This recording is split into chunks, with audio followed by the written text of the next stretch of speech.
Hello my brothers and sisters in nerdiness, welcome back to the Spider's Web, and in this video we're going to be continuing with our unboxing series of Mythic Battles Ragnarok with the Ragnar Saga. Now this is a fairly small box. It contains 2 yellow cards, 20 activation cards, 5 recruitment cards, 5 dashboards, 1 scenario booklet and 5 minis. That's it. That's all there is. Well, I'm saying that's all there is in it. Does there need to be anything more? Let's get into the box. We'll take the cellophane off and we'll go through what it says on the back.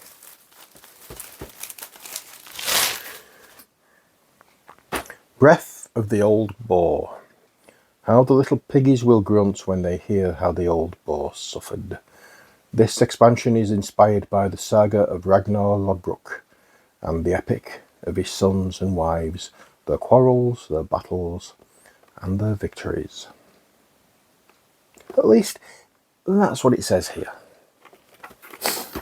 And if you can tell me what TV series that was a line from, I'll be impressed. So we have an empty box. We have a pack of stuff. We have the scenario booklet, the French scenario booklet, which is going to go with the other French things. And again, I'll say this repeatedly, if any French speaker wants it, let me know. And you can have it with pleasure as long as you pay for postage and packing. So this is what we have, the Blood Eagle. It tells you all sorts of stuff, what the forces you need, the setup, victory conditions, special rules, and setup for scenario, or setup positions for the scenario. And on this one, it says, gives you conclusions, so it tells you the victory for the blue side, victory for the red side. And then this one's called Holmgang. Again, these are the scenarios, and that's about it for the book. Next we have this pack, which is the character boards.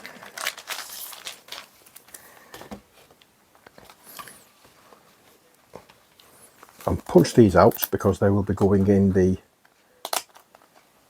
they'll be going into the storage box with all the other ones.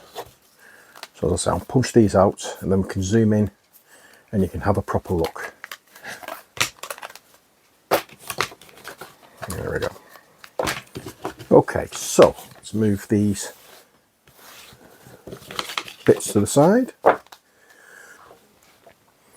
Starting off with Ivar, Bjorn, Aslang, Iceland Belly, and Ragnar. If you wanted to view these properly, you could always go back to each one and pause so you can read them. I'm going to take the middle bits out. When I say the middle bits, I mean these two things here, where the plastic bit slides up and down. So that's that bit done. As I said, that's going to be going into the big storage box. Now we have these here. Just need to take the lid off. It's sellotaped down, so we'll just slice there, and we take the cards out. And I have actually sleeved all the cards, which is surprising for me because I don't normally do that. So what do we have? We have the activation cards.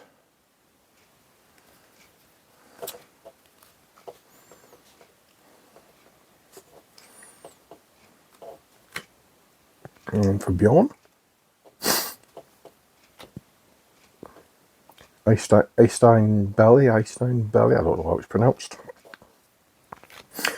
Ivar and Ragnar, sorry. And then we have the draft cards. I can't remember what these are called. Does it say in here? Let me just double check. No, that's a scenario board. Does it say on the side there? Recruitment cards. I think that's the correct. These are the correct ones. Recruitment card. So you've got Aslaug, Bjorn, Eystein Belly, Ivar, and Ragnar. These ones are double-sided, French on one side, English on the other. So obviously keeping those, I'll put them to one side, but in separate piles because they are going to be put into different sleeves. And then we have the two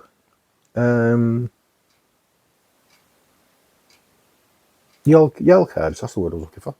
And again, French on one side, English on the other. And that's what these are.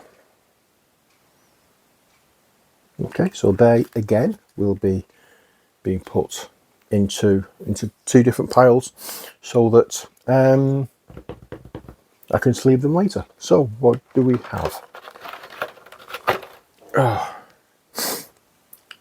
Presumably this is Bjorn. No, it's not, it's Ragnar. This is Ragnar. Let's zoom in so you can see these a little better and a little clearer. Yes, this is Ragnar, as you can see here. It's nice to have the pictures to the side, to one side, so we can actually compare. I can do it with this because it's all like an individual box and everything that's in here ties to that individual mini. Whereas the way it was with the other ones, it was a case of having to go through and find them all separate and this, that and the other, and it wasn't going to work. This is Bjorn.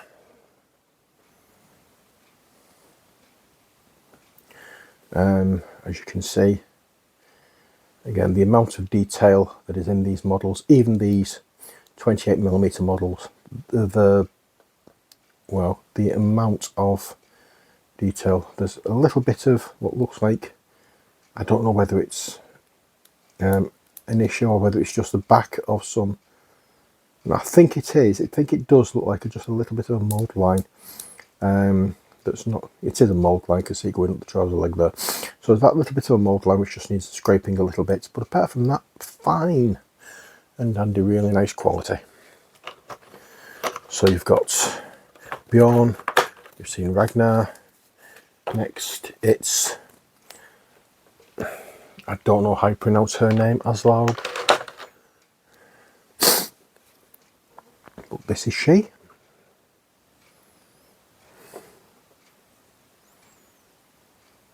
Again, beautiful mini. Detail in the fur, the detail in her hair, the detail in her dress. The detail in the musical instrument she's carrying. I mean, there's not much detail in the sword because it's a sword when all said and done. It's not incredibly ornate and it's not incredibly big to be able to put a lot of details in. But it's still a lovely model. Next we have, what's this called? Eystein Belly with his, and this mini is a right load of bull.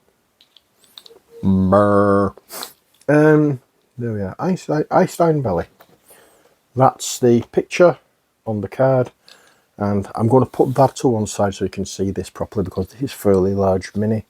Not the largest in this particular set. Little bit of a join line there that needs filling.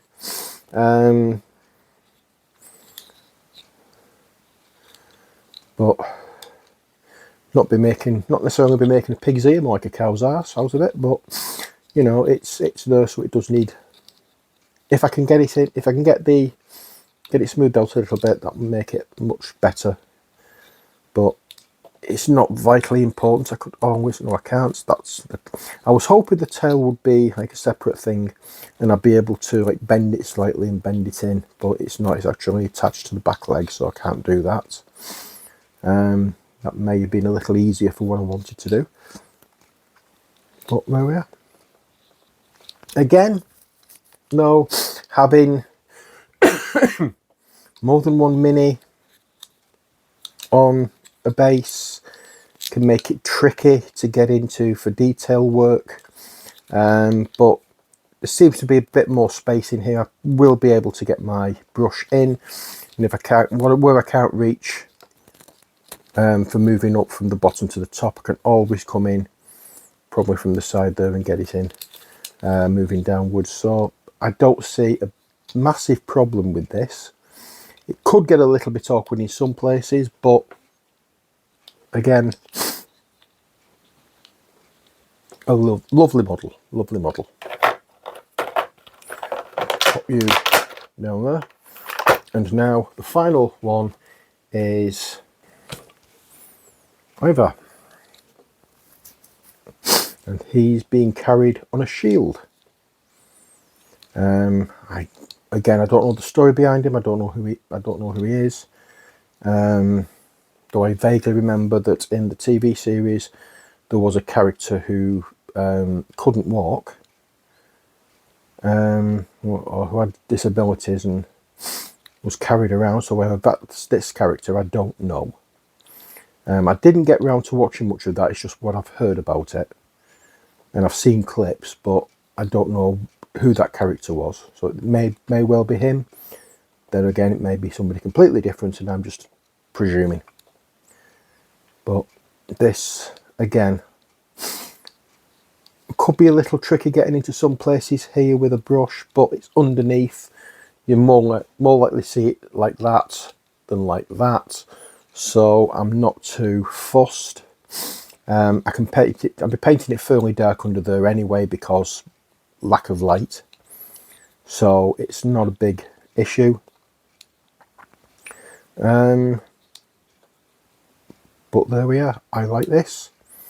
This is going to be one that these models are going to be ones I'm going to enjoy painting. But there we are. I've said it before. I'll say it again. These models for the Mythic Battles games. I don't really know about other Monolith games because they only have one, which is the Thunderbirds anniversary game. That was based on Pandemic.